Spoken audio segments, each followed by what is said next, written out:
I got another security system to look at. This is a 4-channel HD DVR system I received to evaluate. We're going to set this one up, show how it operates, show how to connect it and remote playback and how to copy files, etc. And this one's got a twist. It doesn't have a hard drive, so we have to install one. So let's get working on it. Got another package to show off. Inside this one there are some boxes and cables. Let's check out what we got.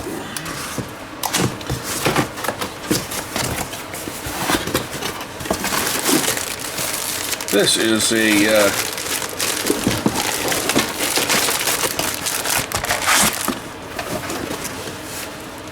digital video recorder.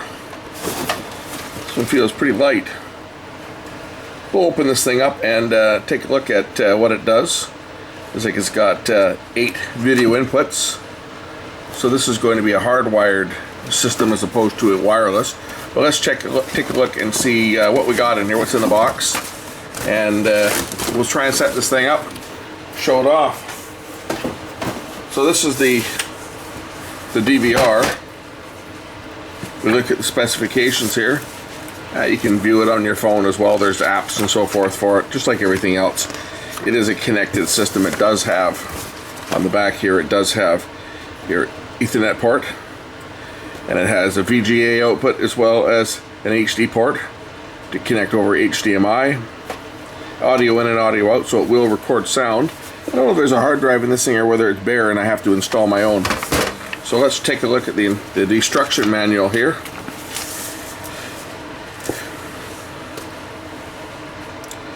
Shows that the cameras are all connected to the various inputs, the 4 inputs on it. It can handle up to 8. And here's the cameras themselves.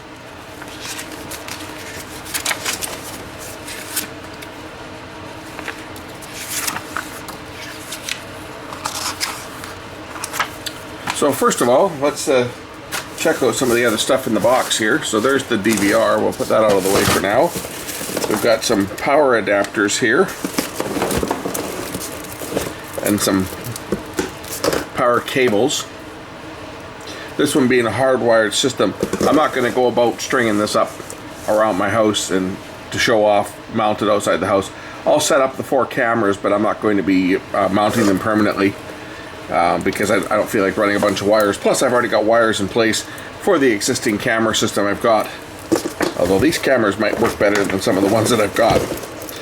Here's, let's say, the four bundles of wires. There's a power supply here.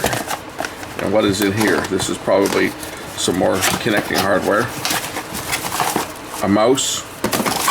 And a bigger power supply. This one's going to be for the DVR probably. So it's got a smaller power supply and a larger power supply. And in these other boxes, these are going to be the cameras. So let's check the cameras out.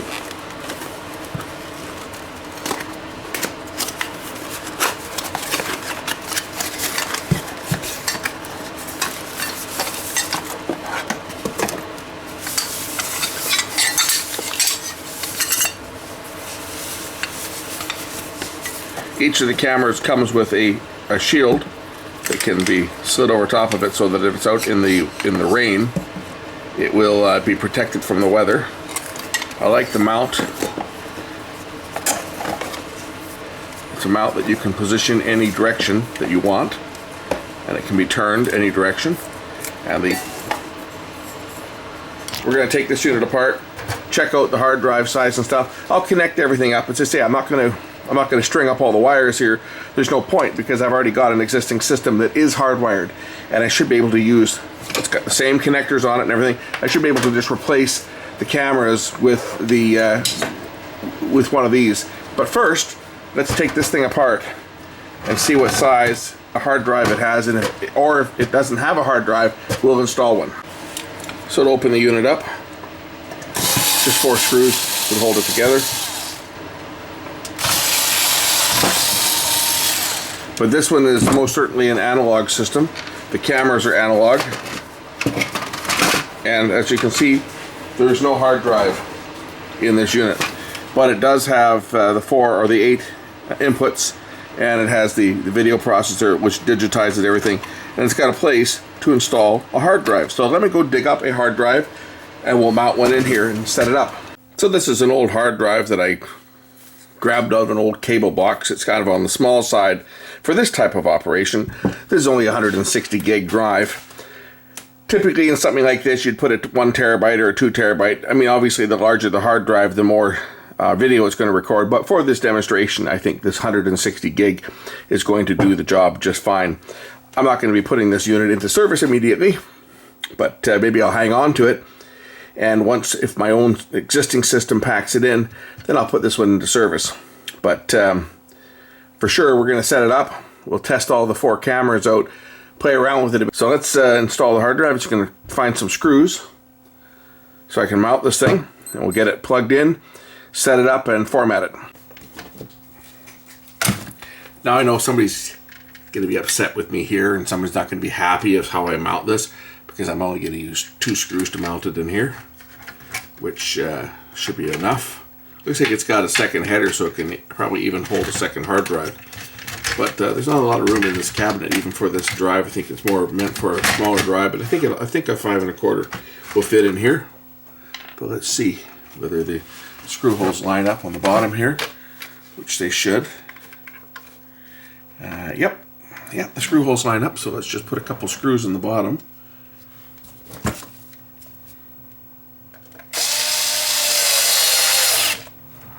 There's one.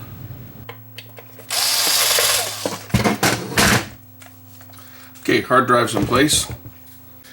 Next is connecting the data connector and power.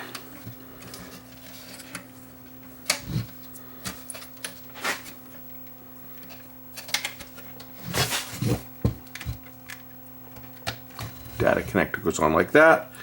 Power connector goes on next to it. And I'm going to connect this to my monitor using the VGA output. We'll connect power to it and hook up a mouse and see if we can get this hard drive to format. Once the hard drive is formatted, it should be just a matter of plugging in the cameras and everything should automatically start working. Okay, we'll plug the power into the unit. The light comes on. Now we just have to select the correct input on the TV. As you can see, here's the menu. Let's format the hard drive. So if I go down to the setup wizard,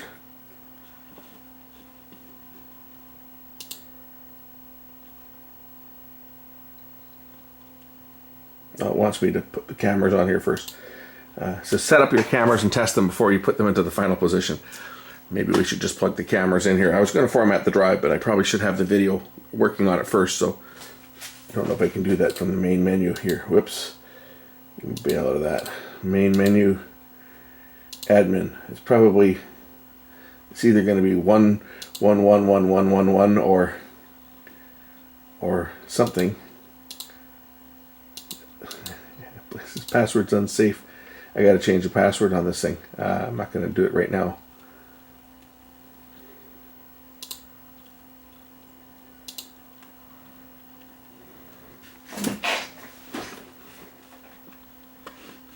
So I got to enter a password in order to get into this thing. So let me create a password for this unit. Interesting. So now I put in a password. I have to answer some security questions. So you can put in information that you would only know, like what is the last 5 digits of your cell phone number, what's the email account you use often, what's your Facebook account, what's your Gmail account, when is your birthday, what's your mother's birthday, for example. So it's going to ask, so I'm going to put some info in here as I register this thing, just so I can set it up. So let me set this thing up and get the hard drive provisioned, then we'll plug in the cameras and play around with it. Okay, so once I put in the security questions, advanced, here we go, storage, and it looks like it's ready to go. We'll click format storage.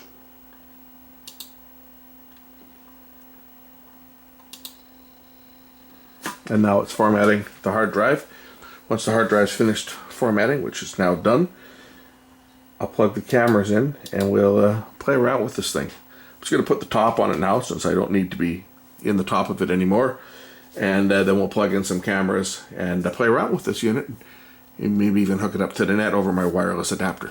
So as you can see, I've got it just connected using the VGA output. This unit, unlike the last one that I had, actually has 2 USB ports on it so that you can back up files. We'll try that too. And an Ethernet port if you want to connect it to the internet. Now, connecting it to the internet is optional. None of these units actually have to be connected. Connection's only required if you want to view your recordings back online. For many users of these type of devices, they only want them for security, and they don't necessarily want to be able to watch them online. They want to have them as a standalone system because, understandably, some people are concerned about connected devices and security and people being able to hack into them and look at your cameras and, you know, watch stuff remotely. I think the chances of that are actually quite slim because you're creating your own custom password, but I know the fears out there that people will say the Chinese are going to monitor you, and for those people that don't care about connecting it to the internet, you don't have to. It can operate as a completely standalone unit with no connection required, and that's what I'm going to show today, is standalone operation, and we'll even try and copy some files over to the USB stick. The camera power adapter comes with a 4-camera splitter so that you can power all 4 cameras up, and then basically what you would do is you would run your wires out to your 4 cameras, bring them back into wherever you're going to put the recorder, plug the cameras in, and connect them to the back of the recorder through channels 1 to 4. So we're going to connect them up here. So these are the inputs here. So let me go about connecting the 4 connection cables, just like I would if I was putting the system up.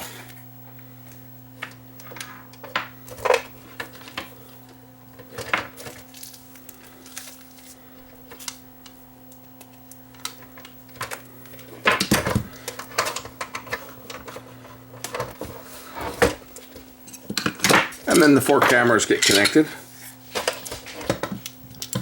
Video output and the power from each camera is connected accordingly to its corresponding cable.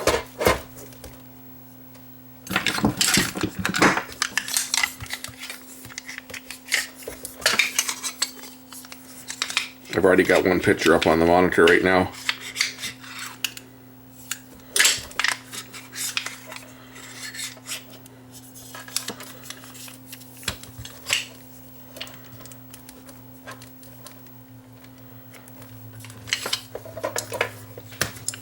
So as you can see, the DVR is an 8-channel DVR, so it's going to try to display all 8 channels. Even down here it gives you how many kilobits per second are being used to write. If I right-click the mouse, I can then go down to, say, View 4 and view channels 1 through 4. And here's the pictures from them. Just looking around the shop here. Let's kill the lights and see how they perform under low light. They should switch over to infrared mode.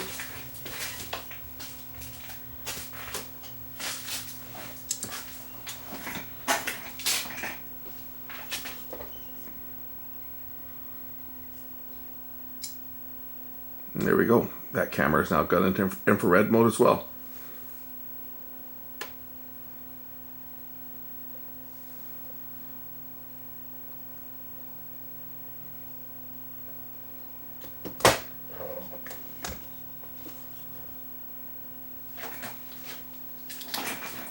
One camera's obviously stayed in color mode because it's shining on my sign.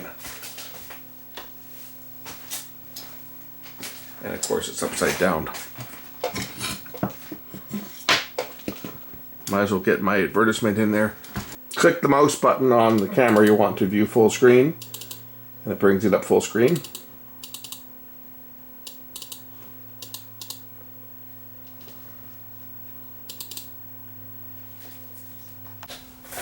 To play back your recordings, just right click, go to your playback menu, and then all the recordings that'll show up. It's been recording here for a while. You can search for different things like face search, smart express, smart search, or you can just pick a point on the timeline. Playback recordings. Oh, I just got to pick the time that I want to start playing, and then click play, and now it's playing. If I skip ahead here,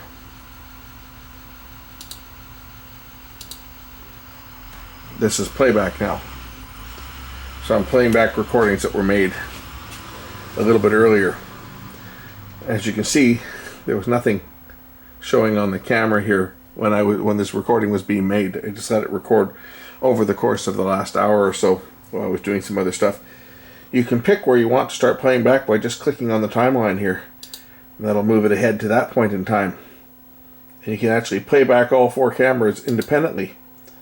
As you can see here, the time that it's playing. It's hard to read on this monitor, but it's showing me the time that it's playing there. To stop playback, I just right click, and just go to stop playback. After stopping playback, right click and click up window, and that'll take you back to live. Now we're on a live view. Just going to see if there's a setup to adjust the output here. Output adjust. Okay. Maybe I can adjust the screen on this thing. Image styling.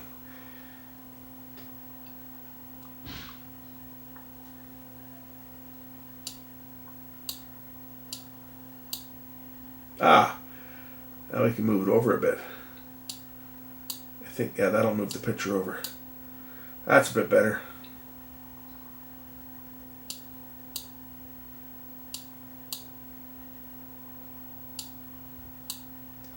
So we can center the picture, center the image.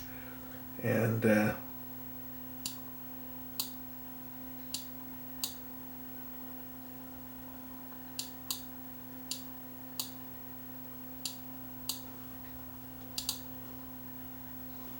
that's a bit better. Now I can probably see the menu better. If we go back to playback, yeah, now I can see the full calendar. Okay, that's what I was missing before, was I just had to adjust. So if I go right click and click up window, and then go to the main menu, or where was I here? Output adjust. That's where that was. And then we can also change the picture, make it a soft, sharp, standard image, a bright image, a soft image, a beautiful image, and customized. And customized, now I can adjust the brightness and the contrast and everything for the output. So I'll take it back to standard. Click OK.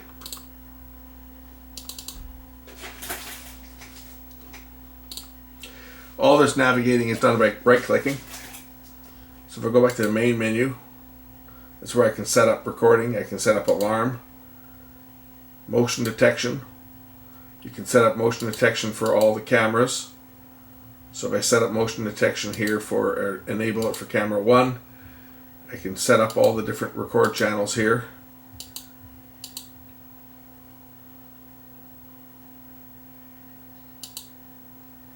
And then I can set what times I want motion detection to be on or off. And for the days. So if I want motion detection on all days, at all times, I would just click 0 to 2400. But if I only wanted it only on certain times, I would then change the time here. So if I only wanted it to go to 12 o'clock, now motion detection is only going to be on until 12 o'clock. If I want it for full 24 hours, I would click the 24 hours. And then I can set my start and stop time. So if I wanted to say to end at 20 hours, and I wanted it to start at 8 o'clock in the morning, now I've set motion detection so that it's only going to record between 8 in the morning and 8 at night. 8 to 20 hours. If I take that off, then motion detection is completely disabled. If I go back and change this to 0,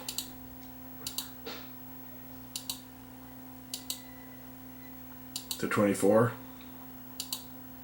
the motion detection will be active 24 hours a day. If I don't want motion detection, I could just disable it.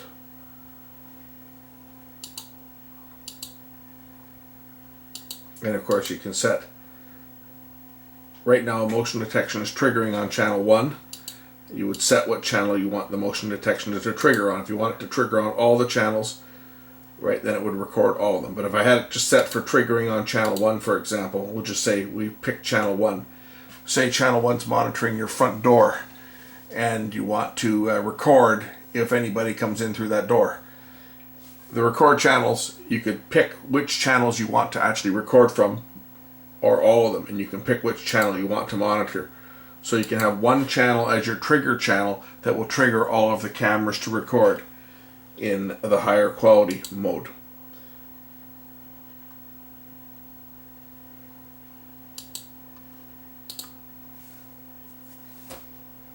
Pan, tilt, zoom control, we don't have those on the camera, so we can't do anything with that. Alarm light, I don't know what that is. I guess there's a light on the front of this thing. Oh yeah, there's a light on the front of the unit itself. And you can, of course, control this from the menu button on the front as well. If I press menu, I can select the different modes, just like I can with the mouse, but I can do it right from the unit itself.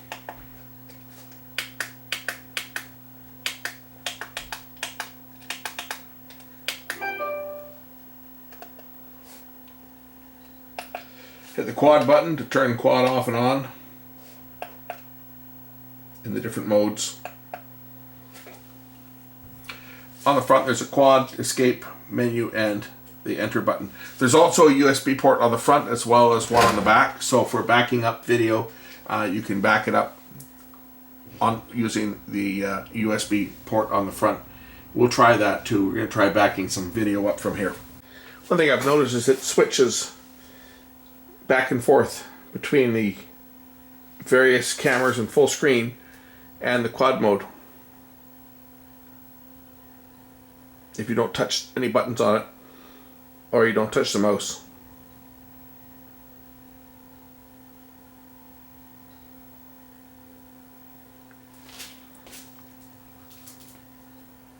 One thing I think I've mentioned before, but I like the mounts much better on this camera than some of the other ones I've received, and that's because it's easy to route the cable.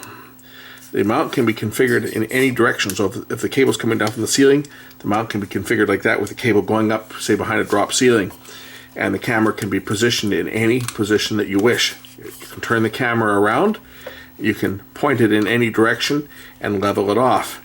And then once you get the camera pointed in the direction you want, just tighten up the screw that will lock it in place. And now the camera will stay put where you point it. You can still adjust it slightly, get your final position in, and then tighten it up. Much easier to deal with this than some of the other cameras that I've had, where you actually have to use an Allen key and loosen off screws, adjust the camera, and then lock it into place. This one here, very easy to set up. Once you got the wires run, camera's plugged in, load up the app, connect it to the internet, of course, load up the app, and then you can remotely view what you're doing for pointing the cameras. Let's set the unit up on the net, show how that works. So I'm going to plug my network cable in, and then we'll go through the setup procedure to set this up and make the pictures live.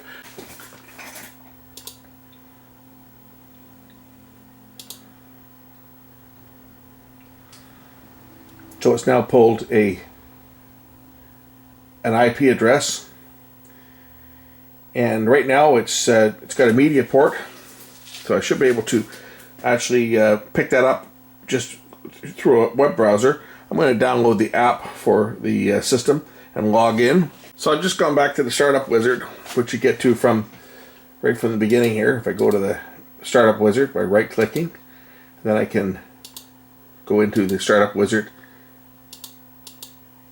and it's now tested my network. And I go to next. By scanning the QR code, it takes me to the Google Play website. I'm going to download and install the operating the app for this DVR. The reason I'm covering this up is the serial number that I'm going to scan for this unit is hidden behind my phone. That's why I've got it hidden there. Once it's installed, we'll take a picture of the serial number and log in, and that should allow me to view the cameras. So I'll click open. Once I scan the QR code, I had to create an account first of all, but once I scan the QR code, the serial number for the unit is detected by the camera in the phone, because you're just going to scan the code, comes up on the screen, and then I can bring up the cameras and view them live, which camera is which. One of these cameras is camera number 1. There's camera number 1 right there. So now I can view these cameras just like I would if I was looking at them on the monitor. And I can look at 4 at once at the same time. I can load all 4 cameras. That's how simple remote setup on this one is. Actually much simpler than my existing system. As my existing system, I had to open ports, set up an unrouted open port on my router, and then get a fixed IP address, and then I put the fixed IP address into my phone, and I can view my cameras remotely. This one here, I just simply scanned the QR code off the screen, created an account, set to my email address. It sent me a code, so I basically created an account, put an email address in. It sent me a code to my email address, which I put into the application, and then once I created my username and password, then I was able to log in, scan the QR code that came up on my monitor, and that's it. Very, very simple to set up remote viewing on this DVR. And the software it's installing is called XMI. That's the software that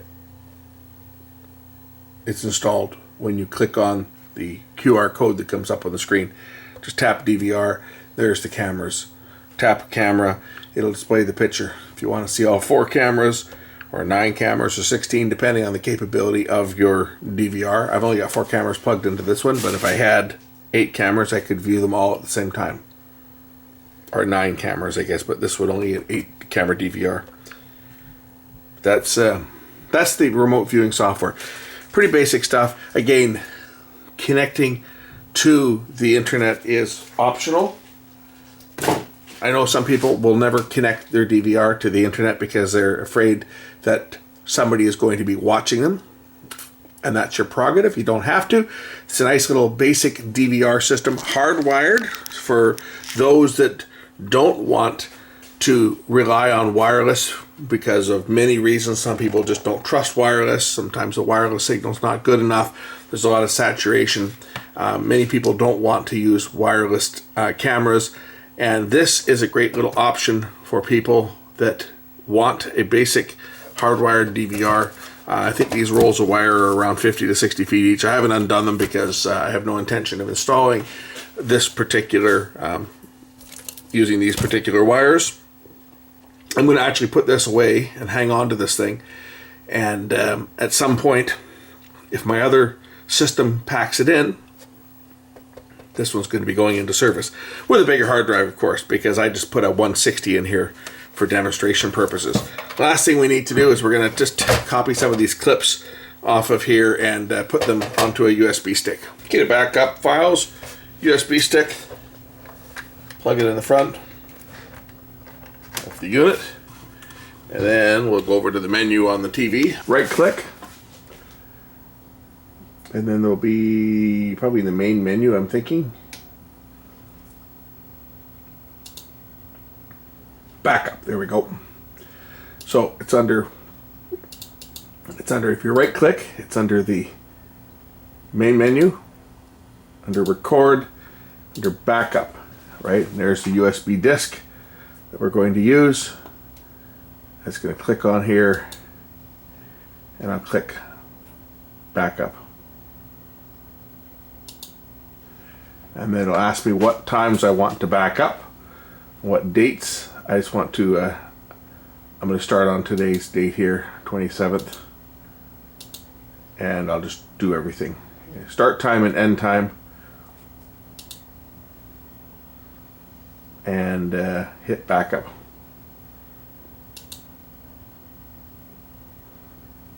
I'm going to back it up into MP4, so you can pick the different types of formats. H26X AVI for H264 or MP4. I think see if it'll back this up. I'll click start and see what it does.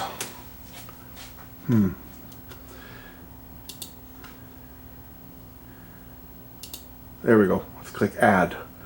Okay, start. And we'll let this back up. It says it's going to take a couple minutes, and then we'll take a look at the remaining or the resulting files. Looks like it should back it up as an MP4 file, which is good because my other one backs everything up as an or .264, which requires special software and can't easily be imported into other programs. You can also view on your computer by just going to the IP address that is selected when you connect it to the router. In my case, it's 192.168.1.129. This is for viewing from within your own network. If you're going to view from an outside network, it's probably a little easier to open up a port and get a public IP address and then just type that into your browser. But type in the password that you set up,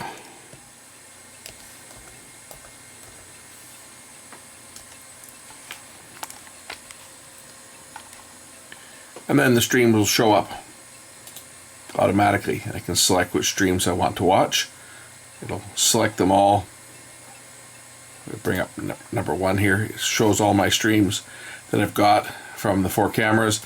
If I just double click on it, I can bring the image up full screen.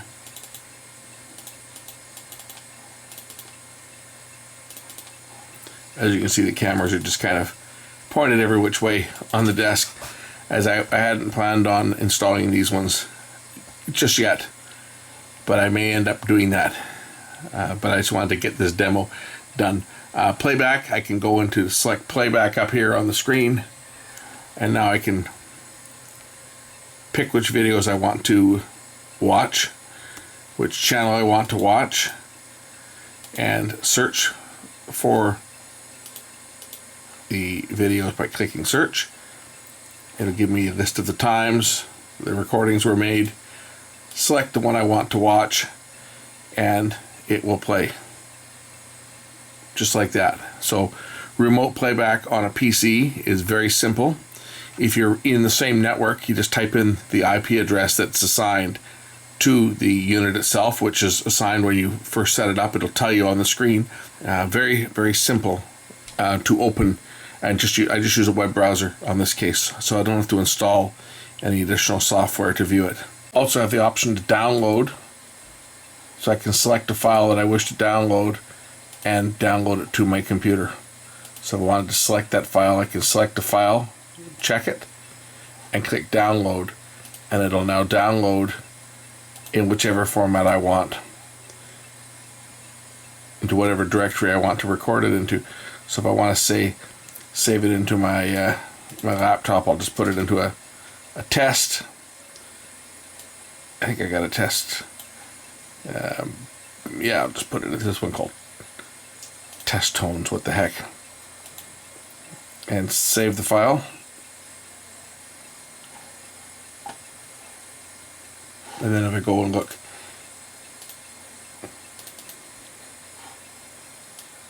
under, what was it, test tones, there should be the file there. There it is. There, it's an .h264 file. Anyway, that's basically how you view it on your PC. Now you can download the clips and watch them back on the PC. So there you have it, the Defeway 8-channel DVR. Again, this one here comes without a hard drive, so you put your own drive in, any size you want. I believe it'll take up as high as a 2 terabyte drive. Link to this one's in the description. Hope you enjoyed this video. We'll catch you again in the next one real soon. Bye for now.